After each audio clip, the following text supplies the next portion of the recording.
I hope you enjoyed the session with Sangeet. Known Sangeet for many years. We worked together on a number of companies, including ING, where I was heading platforms for a couple of years.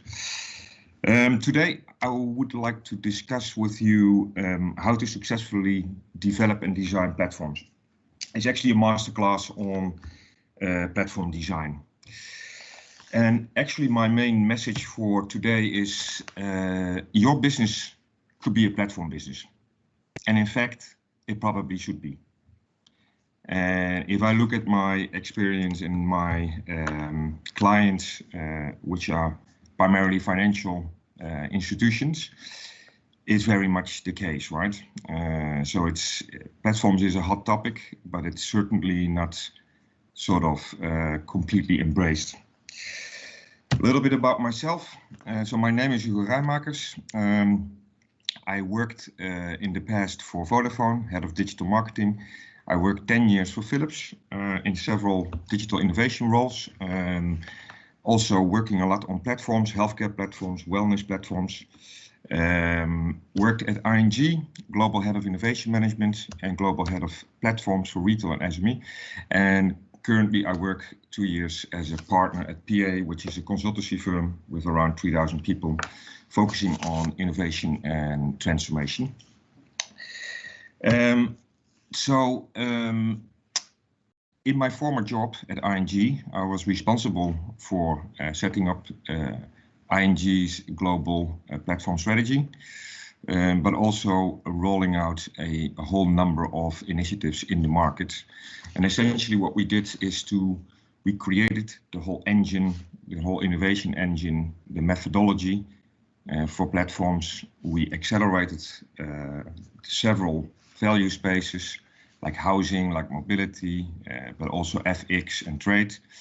And we were able to launch more than 10 successful startups in the market. And of course, we had a lot of learnings along this journey, because platforms is not easy.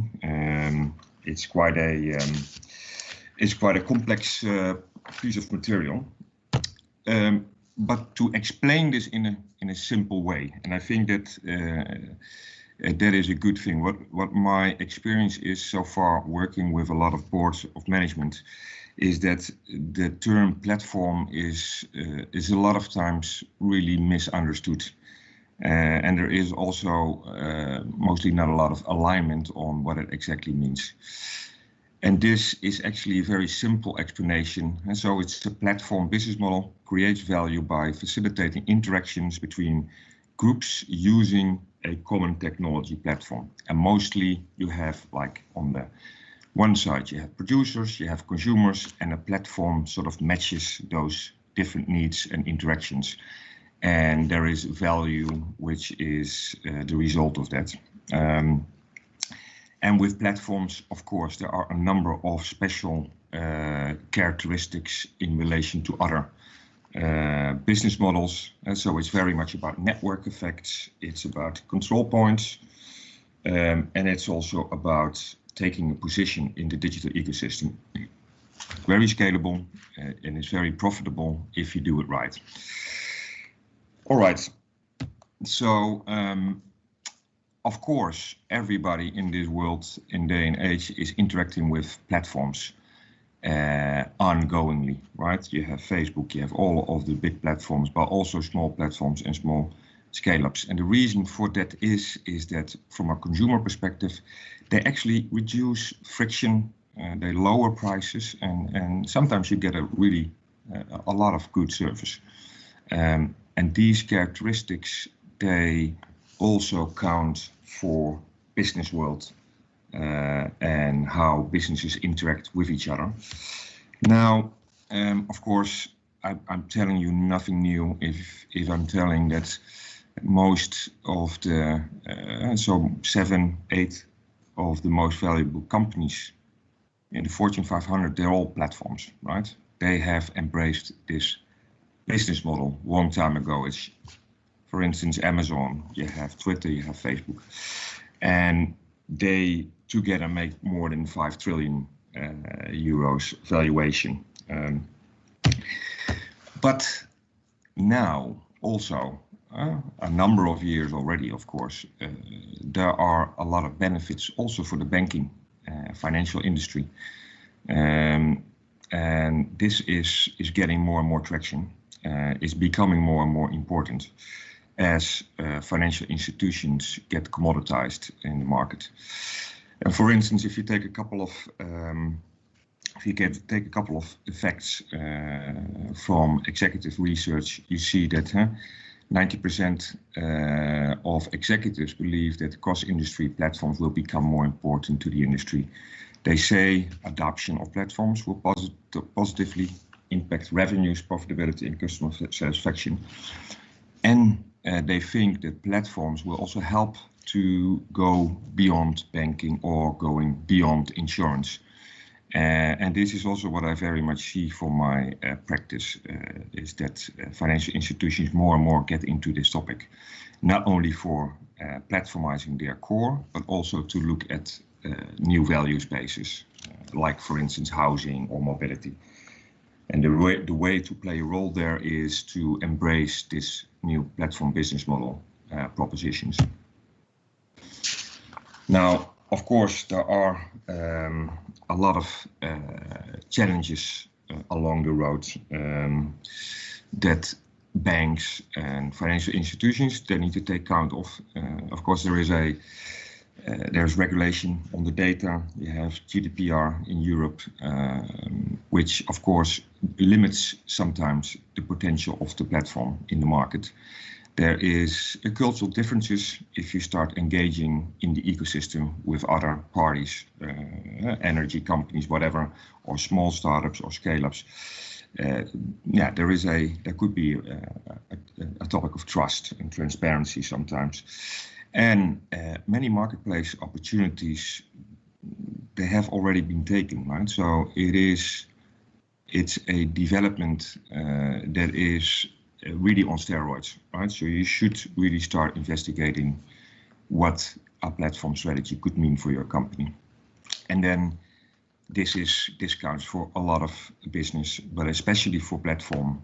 If you want to hire platform talent, data scientist, analytics, innovation is difficult, right? It's very difficult, and therefore, once again, it's a journey that should be explored rapidly.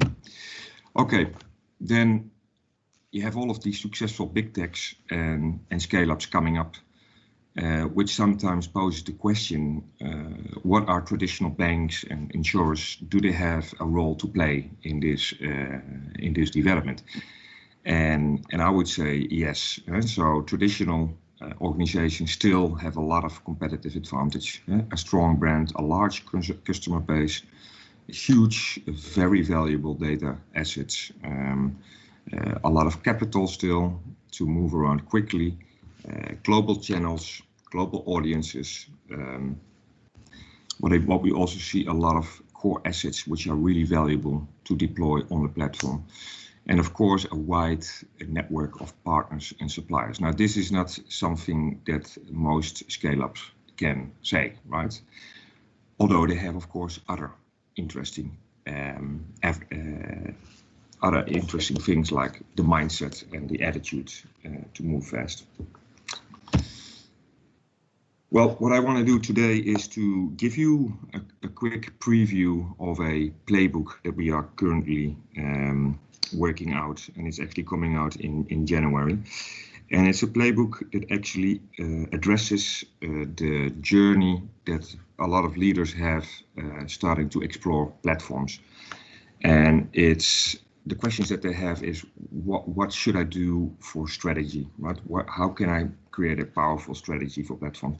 How would I innovate for platforms? And how would I grow and scale these platforms in market?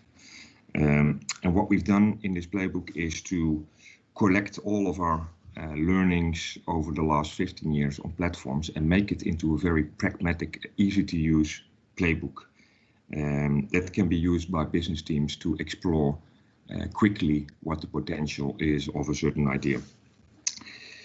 It's a unique perspective that we take in this playbook because it's an end-to-end perspective, right? It's not only innovation, or it's not only implementation, it's not only strategy, it's the whole end-to-end journey.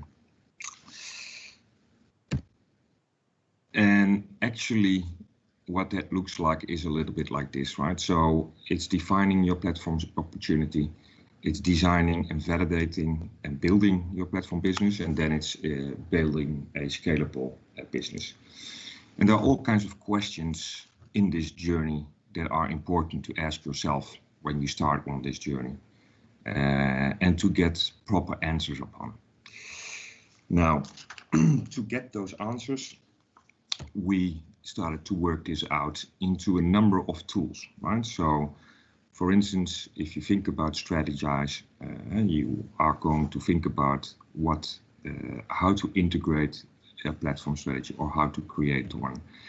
And what we see, and this is a sort of a first minimal viable version of the playbook, what we see is a couple of important questions, right? What new growth areas are suitable for platform play? What does the growth areas ecosystem look like, and what are your platform opportunities, right? And those questions are important to get an answer upon in the first phase of your strategy. And what that looks like, and I won't go into any detail at the moment, is that there is a number of tools in this journey that people can use to get a quick understanding of is there any potential for platforms, what is it, and how to address it. And then, for instance, finding your growth area is a couple of key questions you need to ask yourself. Who are your consumers and who are your producers? How big is the opportunity in this growth area? Looking at a number of elements. And what are your organizational enablers? And think about core assets, capabilities. What are your current initiatives? What kind of unique data do you have, and what kind of strategic direction fit does this have for your company? By filling out these tools, you will get closer to what the strategy can be. Another important tool that we use a lot is platform ecosystem tool. So if you find your growth area, for instance, you're interested in housing, beyond banking, housing space, you need to think and you need to start getting an idea on what are the other key participants in this area, right? What are they specifically doing, and why are they involved into this growth area? And by starting to map out this ecosystem, you get a much better idea on where you stand as a company and what your potential will be going forward. Another tool is finding out what kind of platform opportunities do you actually have, right? And so what are your key target audiences? What kind of services do you want to build on your platform? How do they match on the platform? And what kind of data will you gather on your platform, and what kind of data can you leverage on the platform? And it's important to find those opportunities because it will determine your success in the end. And for instance, you could think about, hey, I have an opportunity to control a certain domain as a platform orchestrator. Or you could think about, hey, I could be a participant in another platform, right? So getting a grip on these kinds of opportunity is important for your journey going forward. A couple of learnings from this strategize phase, and there are loads of learnings, I must say, but a couple of them I picked out. First of all, it's around awareness. So it's important to teach executive management what platform thinking is and how it is important to them, and what steps to take, right? We see a lot of sort of misalignment, especially with executive management. You need to know where to grow. It's important to get a good grip on where are the value spaces for you, right? Is it platformizing your core, or is it going into adjacent areas? And it's important because you could fail going into the wrong direction, of course. Then it's defining your role in the ecosystem.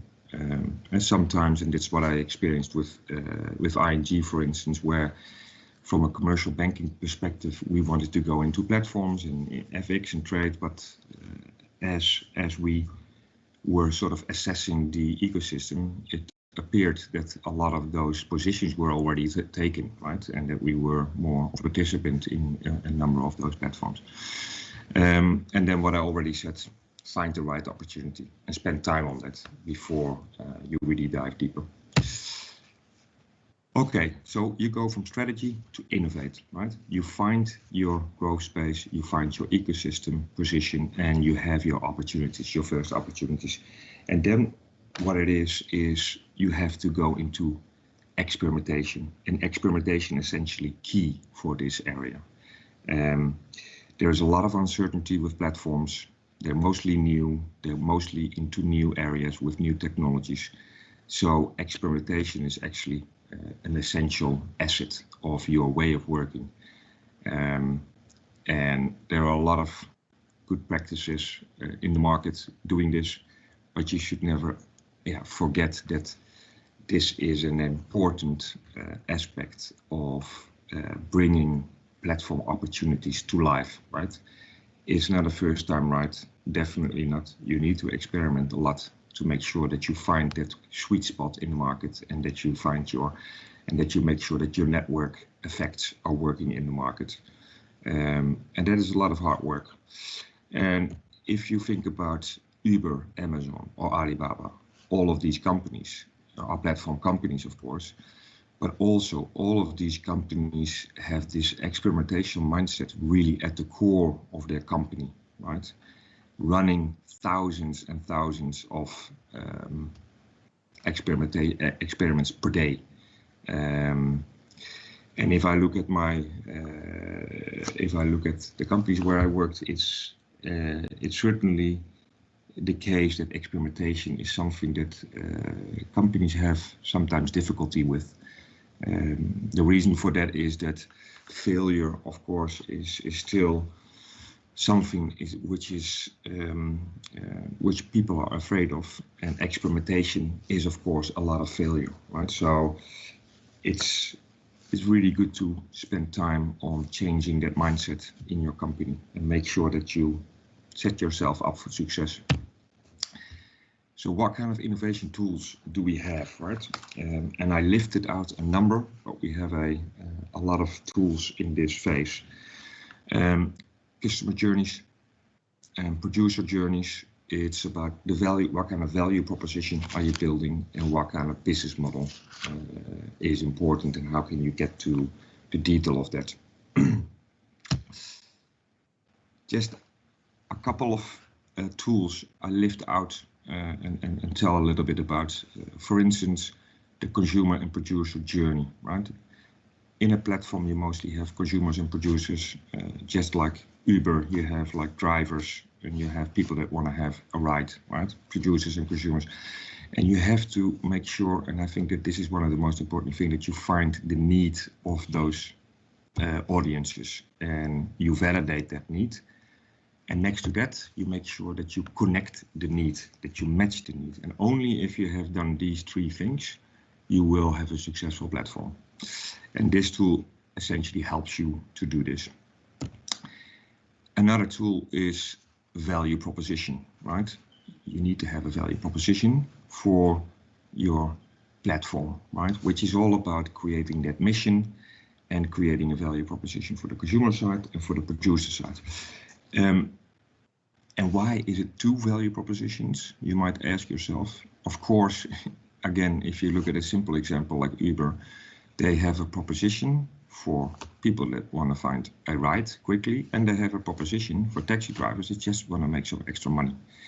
So, and this is why you have a split up between those two value propositions.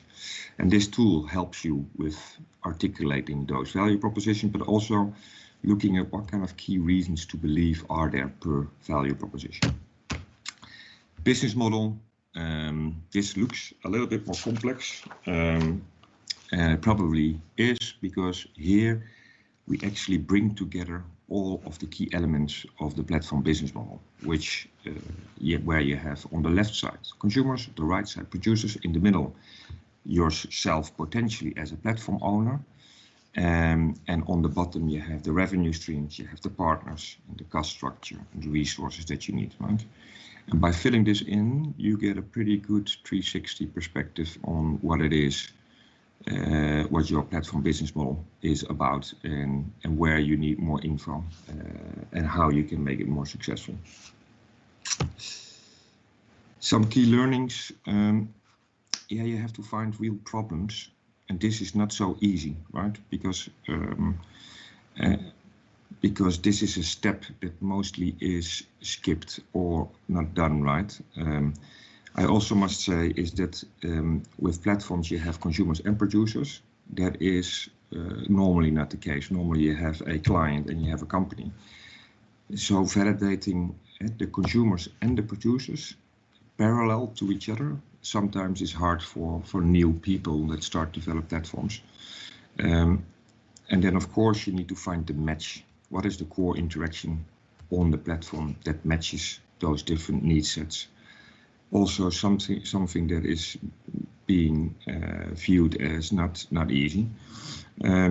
Designing your business model, well, this is something that you should start with at an early stage in time in developing your platform business model, to make sure that you always keep track of how you develop this business model, because you will have a lot of insights on this journey going forward.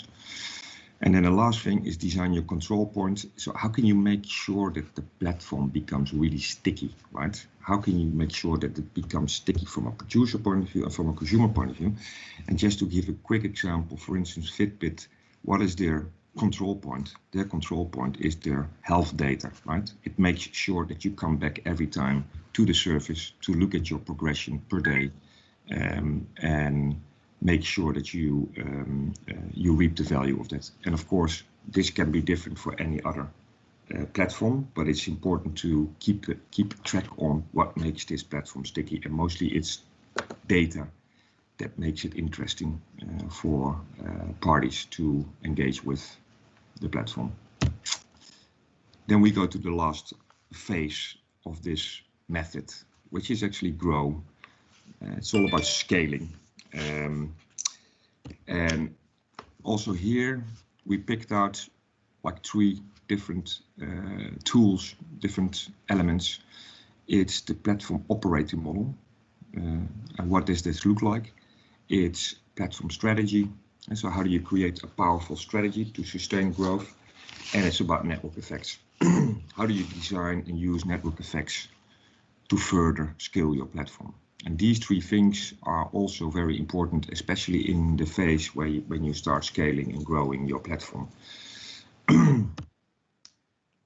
So a little bit about the platform operating model. So if you get to the point of developing your team, your technology stack, it's a lot of things that might be different, right? You need to know what kind of skills, competencies do I need?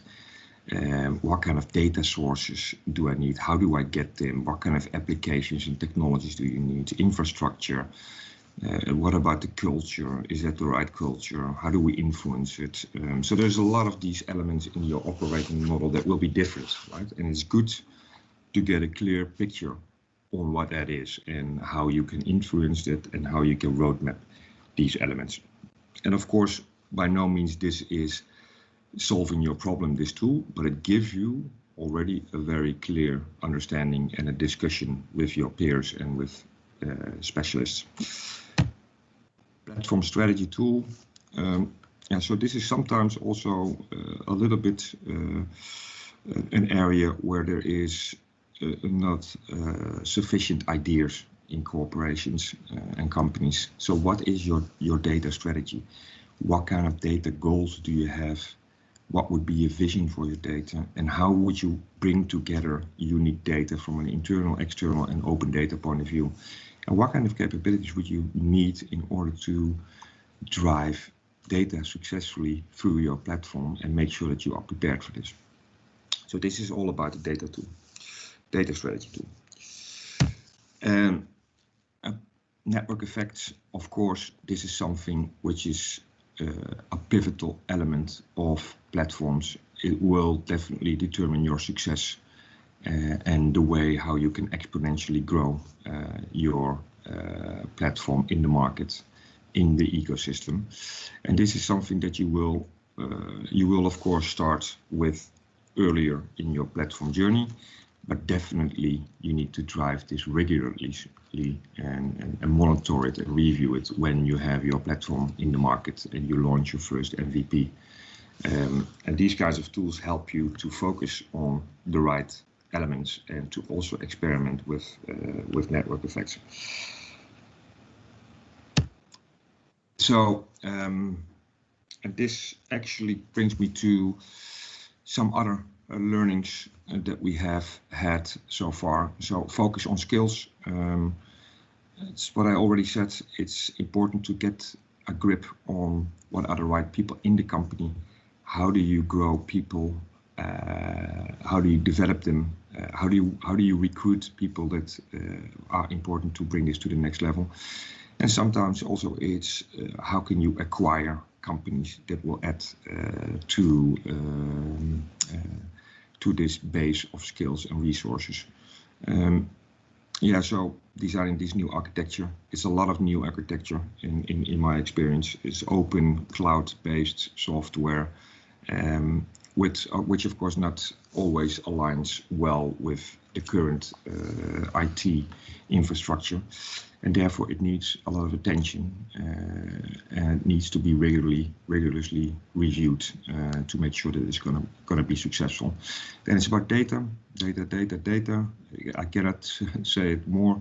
Data is an important asset in your platform. You need to make sure that you have the right competitive data, and you need to make sure that you can aggregate the data and that you can also make sure that you valorize the data in your platform.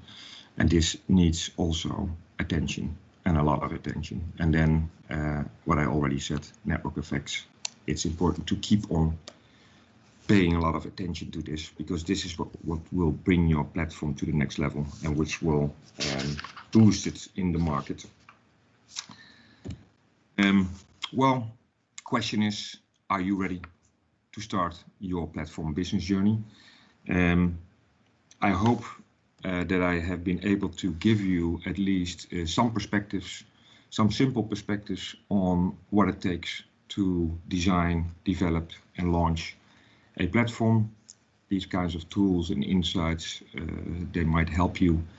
I would say don't hesitate to reach out and maybe get a first copy of one of those platform playbooks that we have. Very willing to share this kind of knowledge, very passionate about this topic. And yeah, open for any questions that might arise.